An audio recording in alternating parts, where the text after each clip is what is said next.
All right, finishing. What are we doing? We're going to be following up our correction step with our yellow foam pad and Sonax Perfect Finish. Basically, when we use the microfiber pad and the cutting compound, you're going to leave just a kind of a haze to the vehicle. So it kind of leaves its own little micro scratches. This is going to remove those. And then finish up. And then finish down, if that was what we would call it. So you're using yellow pad. I like yellow pad. I think you do too, because there's less. Like the white pad is the technical finish pad, finishing pad, but I like the yellow better, especially on paints. I like this because it still gives you a bit of cut, so you can almost do like a 2-in-1 versus trying to go yellow and then back down to a white. You can you keep grabbing this flex. I think you like it. Yeah, I think it's my new baby. Really? I do like it. I'm gonna have to use it more because I hated it when I first started. But it was weird. It feels like it's really kind of like slow moving. And the sound that comes from it makes it sound like it's like on a Rupes at speed 3 maybe, but it cuts just the same. It seems anyways. I used it practically on the whole car, other than the 3-inch stuff. So what's your process? I mean, are you doing less passes? What do you find that's working here? I work, I guess 4 or 5 passes. I just kind of. But you can do larger areas when finishing. A little bit larger. With Perfect Finish though, I find that if it's like, it depends on the car. If the car's playing nice, you can kind of do a little bit bigger area. I usually try to stay kind of within my box though.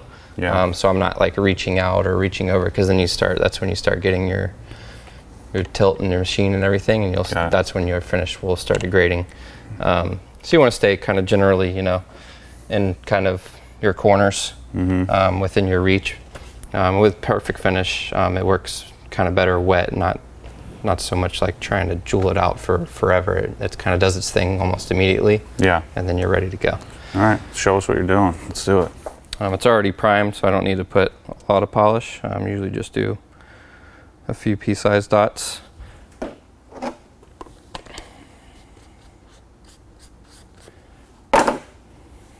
And then I'll work. Generally, I'll work with the light in my view, so I can inspect the finish as I go. So I'll just kind of, like, this is kind of my workspace naturally on this car. So I'll kind of stable this line, because this will need a 3, and then I can do those sections on their own as well. So I kind of spread out the product, get my working area. And then I'll slow it down and be a little more precise. I'm still using moderate pressure, not a lot, but enough to kind of just get the cushion out of the pad.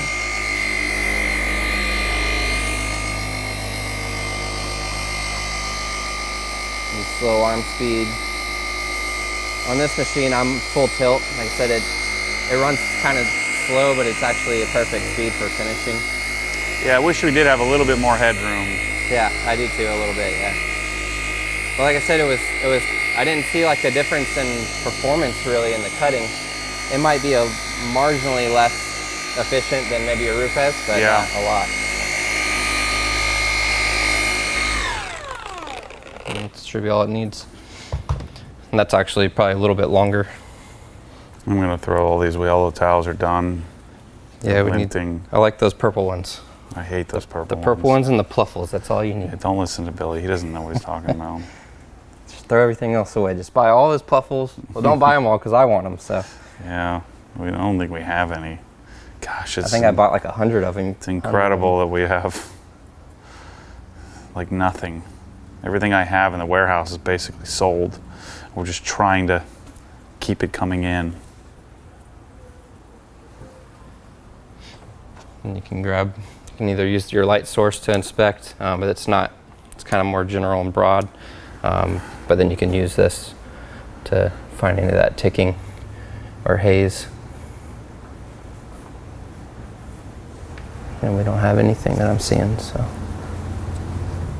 These are the kind of areas you'll want to get real detailed on, because the polisher isn't as efficient here on the edge a lot of times. And you're not rolling the pad over, because then you miss the edge, right? So you're coming up to the edge in order to get the edge polished. Yeah, and the trick to that is, like, when the pad is spinning, you know, it looks like it's out here. Yeah.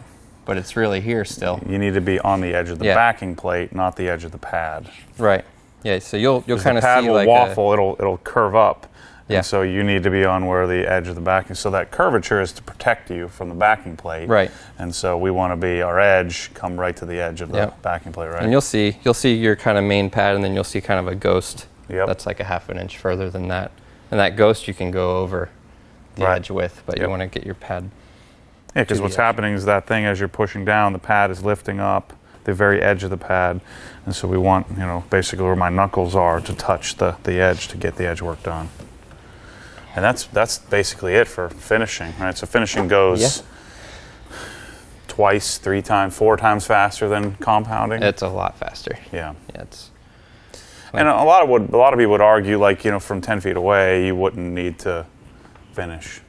You know, modern compounds finish so much better than they used to. It is a lot different now. But on a white car like this, I mean, some might just say one step bag it, but if we're going to do it right, if we're going to do it right, we might as well take that extra 2 hours. I mean, we can see it clear as day, you know, that there's a difference. Oh, yeah. You know, when you have an eye and you know how to look for it, you'll see all the haze and the ticking just from the microfiber the pads. more aggressive work that we did earlier. Yep. Explain your methodology there on you don't blow the pad out every time. You'll use the brush often to reagitate. Yeah, mostly it's convenience, so I don't want to walk all the way to the air every time. We're kind of the same in our shop as you are. Like, I don't want to blow the dust everywhere. Yeah. If we get like into a really heavy project, we'll just say screw it and we're clean up later. Blowing every pass, we're blowing out the pad with microfiber. I've also been told that you're not really supposed to blow into foam because it just pushes everything down. But I don't know. These brushes work well for the foam though. Same thing. Trying to get my work area, which actually on this car we can get into that with the 5 still. Well, and then we want to lift this up so you're not digging into the edge of the fender. Yeah, and that's why we have the hood prop too. Yep.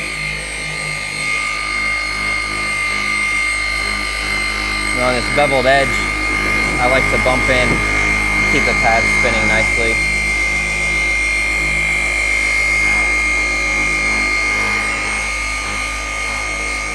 Same thing, even on the hood, on this outside edge, it has a little bit of a upward curve.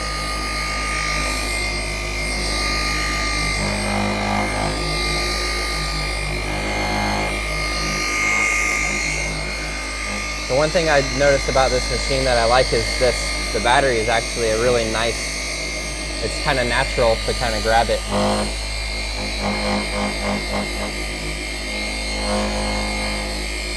On the cutting, it'd be more crucial to come in here with something tighter, but on the finishing, you can get it in there and it'll finish just fine.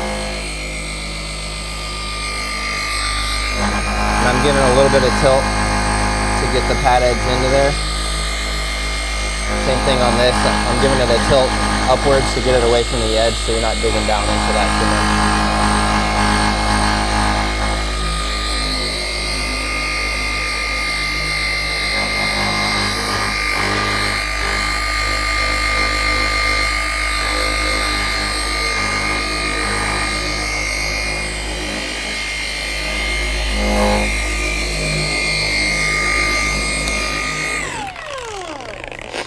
Are you keeping count of passes, or are you just kind of moving what feels right? I don't really count in my head. You don't count anymore? It's just kind of natural, yeah. Yeah.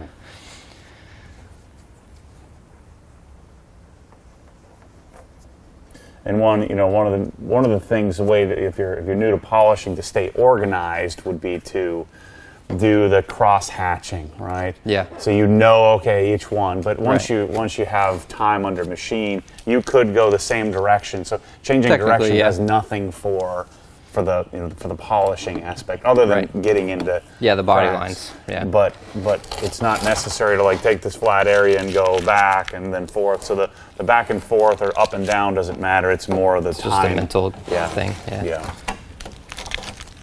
And when I'm doing my finish polish, I usually remove the tape before I start wiping, so I don't pull in all any glue.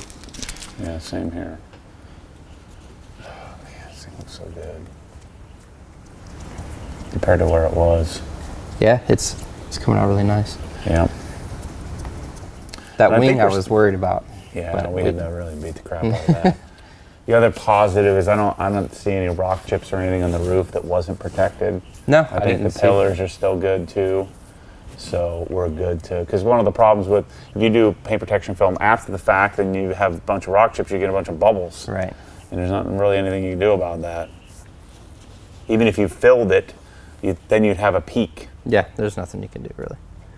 That's why you need to kind of got to live with now or never. Yep, when it's new. Yep. And it only takes, I mean, we've had people that drive literally like 20 minutes from their house and get to our shop and they'll get a big old rock chip and it's like, dang.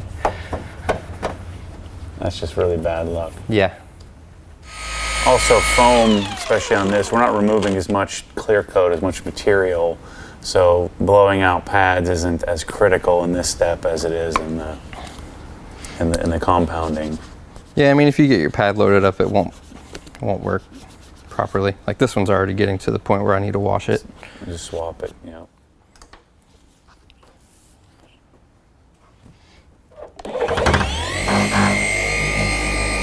This machine's pretty well balanced too. I mean, it's super easy to just hold on to it. Another way to know if you're got enough pressure, you can see how fast it's spinning now and the sound, and then that. Yeah. So you're literally just taking that cushion out of the pad, and that'll give you a better finish. This thing does stop spinning real easily if you're not perfectly flat. It loses the spin. It still oscillates. Right.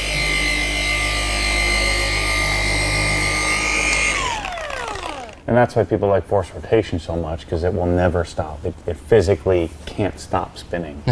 If the machine is moving, the pad is rotating. Yeah, I haven't used one enough to. I know I don't like using them, but yeah. I haven't used one enough to say if I could get the same result.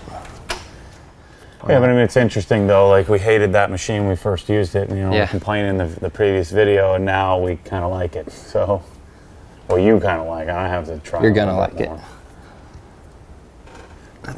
We really wanted the 3-inch, the little 3-inch, to be able to switch over to the 1-inch. That'd be nice. That's the one I wanted to work with.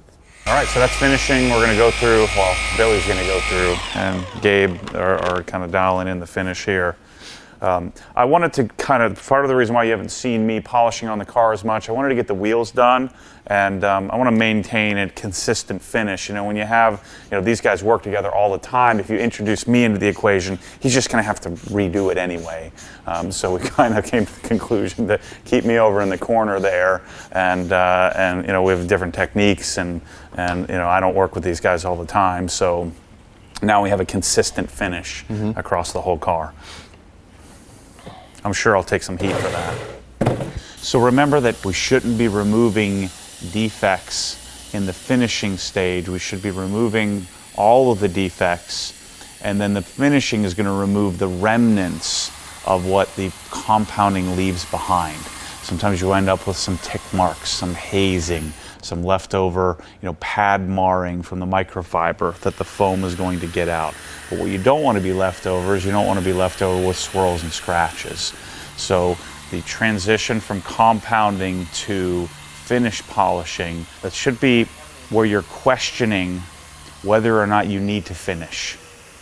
Now on a black car, or a dark blue car, or some much darker gray, or a finish that tended to haze out or needed a lot of heavy compounding, you may make a massive difference between the compounding and finishing. But on a white car like this, one of our cues is that the paint looked really sharp, really detailed, and the delta shouldn't be massive because we did most of the heavy lifting, most of the work on compounding. With modern compounds like Just Car Correction compound, or Billy loves Griot's fast correcting cream. With modern compounds like that, they tend to finish out really nicely as well. So know that most of your work is done, and the finishing stage should be to jewel that up or clean up whatever little bit of remnants are left over, not correcting. The corrections should be done. So that wraps up polishing. We, of course, decontaminated the car, removed all the contaminants, and then the compounding is designed to remove any marring from that decontamination process, as well as, we showed you some nibs that had to be sanded. We showed you some scratches, some pigtails, some leftover stuff from production of the car. There's also been there was some wash-induced marring and things you saw on the roof and on the hood and on the fenders. And then, of course, you saw us correct out the residue removal induced scratches from my thumbnail on the rear wing. And then we polished all of that. So we chased all of our areas that we compounded with a finishing polish to improve the clarity, depth, and gloss. So now the car is ready for paint protection film. So you're going to want to make sure you head over to Billy's channel, Presidential Automotive Detail, and check out the process that Ryan goes through to put on the S-Tech Dyno Shield. Some would question why we spent so much time correcting it out. I think you see the results. I think you see why we did this. The paint protection film will mask a lot of imperfections, but I only know one way to do it, and that's to do it right. The polishing process is always the biggest part of detail, and certainly the most skill required and most painful from a pure man hours perspective. So thanks for watching this.